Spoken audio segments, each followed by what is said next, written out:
up until the Biden administration, there was a lot of headway being made statewide. The day that President Biden went into office, every single task force, every single group that worked in the United States of America that was fighting for trafficking quit it on the day that he became office, and then he opened up the borders. And because I was a middle-aged white dude, they assumed that I was a sexual tourist. That tells you how big the industry is. That's how big it is, buddy. Whoa. That's how many Americans are going all over the world molesting kids. And I said, I just bought these two little girls for $120. Like, she said I could make a movie out of them. She's like, oh my God. The kids in Mexico went through the same exact sex magic rituals as the kids in Nepal that we rescued, as the kids in India, as the kids in Uganda, as the kids in the Amazon. And it's like, this thing is truly global.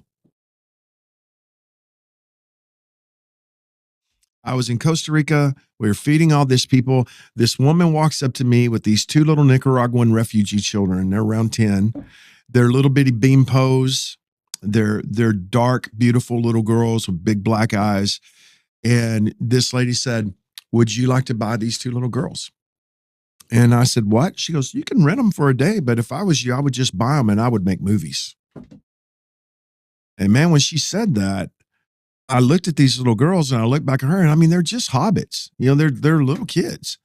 And I looked back at her, and of course, my first instinct was to run off screaming like my head was on fire. You know, I mean, you don't know how to handle a situation like that. And I didn't have any kind of grid for anything like that. But then all of a sudden, I felt the presence of the Lord. And I mean, a grace came on, and I knew what to do. I knew how to say it. I knew exactly how to handle the situation. And that did not come from me. It just met me right there in that trash dump in Matamoros. And I went, yeah, dude, I'll buy them right now. How much? And she said, $60 a piece.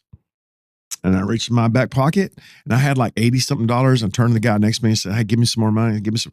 And so I bought these two little girls. I took them by the hand, and I walked right out of the trash dump with them. And whenever we got out to the car, I met my wife. My wife came over, and I said, I just bought these two little girls for $120. Like, she said I could make a movie out of them. She's like, oh my God. And so we sit down, we start talking to these kids, and, you know, hey, do you have family here? Like, no. Man, they were starving. They were sick, all the things. We went and fed them. We got them hooked up with a pastor friend of mine who already had a home. And those were the first two kids. After that, every single time that we were in a trash dump, I would just look and I would see kids that I could buy. And because I was a middle-aged white dude, they assumed that I was a sexual tourist. That tells you how big the industry is. That's how big it is, buddy. Whoa. That's how many Americans are going all over the world molesting kids, because everybody's addicted to pornography, which I'd like to talk to you about the power of pornography and what it does to you, and the portal that pornography is. I'd like to talk to you about that, because it truly is a portal. And so the bottom line is we just spontaneously rescued kids, and then we started strategically rescuing kids, and then we decided we had to have our own homes, we had to have our own schools, and we continued to do that. We got into deeper and deeper and deeper places. We got into fighting cartels. We got into fighting porno rings. We got into building our own security teams. We got into building, how do you get guns? How do you do this? How do you do that? How do you get licensing for guns in this country and that country? How do you work with this general? How do you work with that general? Will they go in and engage those forces, and will they bring those kids to us? Do we have compliance? And this last year, we rescued our 11,000th kid. That's wild. And we've raised them all. That's the other thing too. We've raised them. You have houses all over the world, right? All over the world. So yeah, we have 54 rescue centers with multiple houses all over. We have over 4,000 kids under our care right this second. Jeez. We rescued a kid yesterday. We rescued a 12-year-old little girl in Colombia. Wow. Yesterday. Holy cow. All right. So you're traveling the entire world doing this. Yep. What has there been opportunity to do it here stateside, or really? Exactly. Yeah. So if I can speak into that, up until the Biden administration, there was a lot of headway being made statewide. The day that President Biden went into office, every single one of us that had FBI, CIA, DOJ numbers, they went gang, gang, gang, gang, gang, gang, gang, the day Biden became president. And some of those people we had worked with for 10, 15, 17 years. Never spoke to them again. The day, every single task force, every single group that worked in the United States of America that was fighting for trafficking quit it on the day that he became office, and then he opened up the borders. That's an undeniable fact.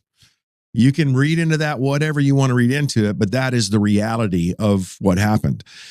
And so, since we have a new administration, the borders are closed, and there's a green light to fight it in a big way. Another thing that happened as well over the past 4 years is the compliance to take in kids in the United States of America for kids that have been trafficked is so astronomically high in dollar costs that nobody can afford to take in trafficked kids.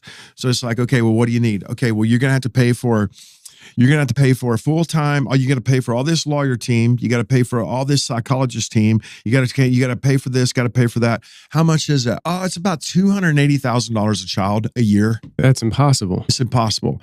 And the people that want to do that are a bunch of yahoos like me that have churches, and we feed people and we love people and we take in kids.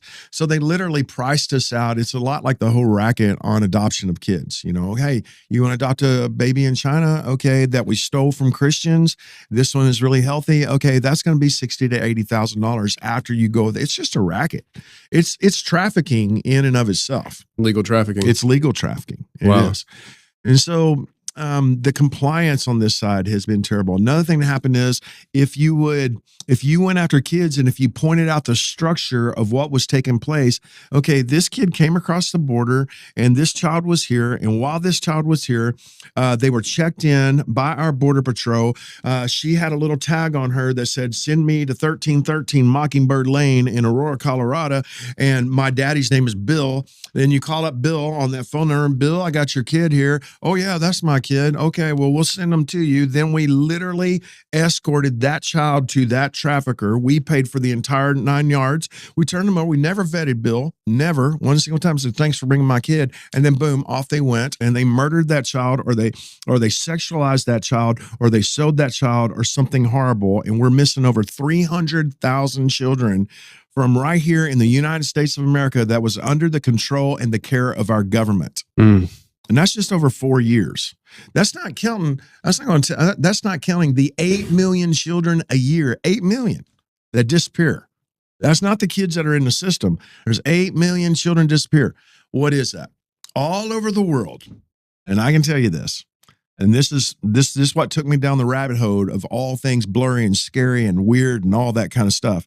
Because the kids in Mexico went through the same exact sex magic rituals as the kids in Nepal that we rescued, as the kids in India, as the kids in Uganda, as the kids in the Amazon. And it's like, this thing is truly global.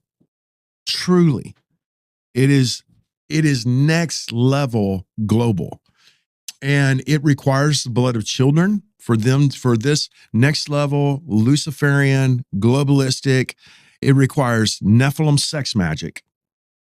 And it requires the building up of iniquity, of iniquitous bloodlines, and then you cash in on it. So what they'll do is they'll take a girl, abuse the snot out of her, have her get pregnant. She has a baby, and they have a second bloodline, third.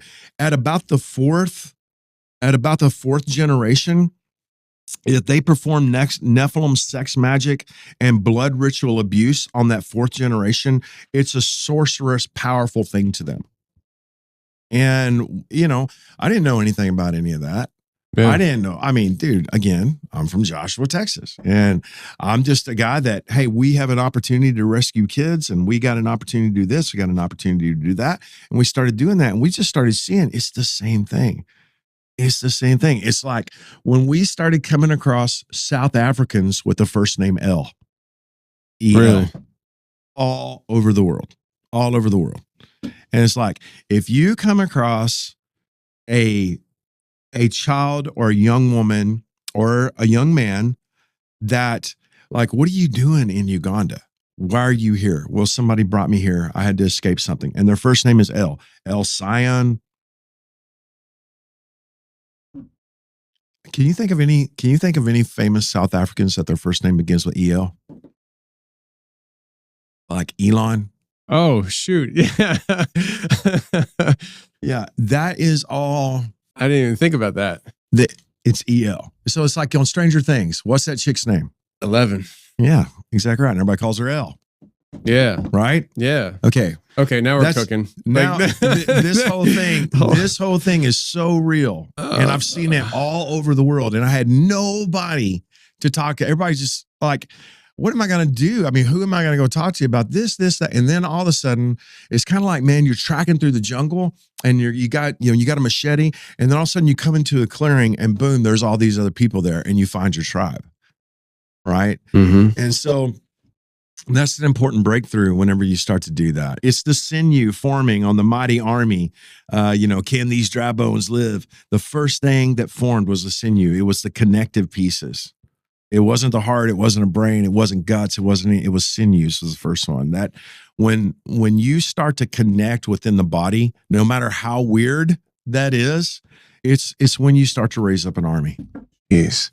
The deal is, man, there's a form of this magic that involves all of this sexual activity, going all the way back to Genesis chapter 6, when the sons of God saw the daughters of men that they were fair, they took unto them wives, and there were giants in those days. And you remember the witch at Endor? He calls one up from the pit. What is that pit magic? It's literally about a jailbreak. That's what that's about. That's interesting. And it requires the blood of children. It requires the sexuality of children. It requires horror. It requires all those things that's been going on with Bell worship throughout the centuries. CERN believes in the jailbreak. I promise. Wow. CERN believes 10, and they're all Luciferians. Yeah. Look at their opening show. Yeah. They know that there is a way that they can claim legal right to humanity if they can get enough of us to be involved with this whole hideous agenda. Wow.